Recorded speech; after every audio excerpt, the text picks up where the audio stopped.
আকাশপথে দূরত্বের বাধা পেরিয়ে যারা আপনজনের টানে ফিরতে চান তাদের জন্য খবরটি এক পশলা স্বস্তির বৃষ্টির মতো।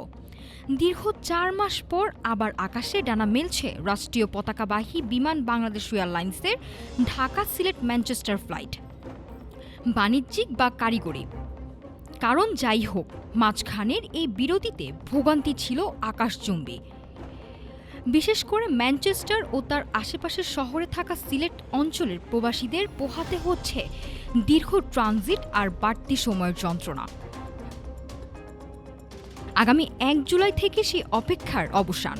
সূচি অনুযায়ী প্রতি সপ্তাহে শনি আর মঙ্গলবার ঢাকা থেকে সকাল ১০টা ৫৫ উড়াল দেবে বিমান। সিলেট হয়ে স্বপ্নের সে ম্যানচেস্টারে পৌঁছাবে স্থানীয় সময় রাত ১০টা ৫৫। ফিরতি পথও এখন সহজ।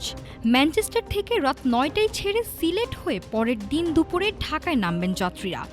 প্রবাসীদের দীর্ঘদিনের দাবি আর চাহিদার কথা মাথায় রেখেই আবারও এই রুটকে সচল করার সিদ্ধান্ত নিয়েছে বিমান কর্তৃপক্ষ।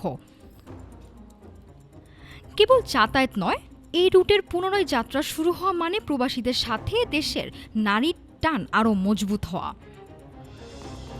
১ জুলাই থেকে শুরু হতে যাওয়া এই যাত্রা সফল হলে একদিকে যেমন বাড়বে রাজস্ব, অন্যদিকে ঘুচবে হাজারো বাঙালির ঘরে ফেরার প্রতীক্ষা। নাফিসা সামিয়া, ঢাকা টুডে।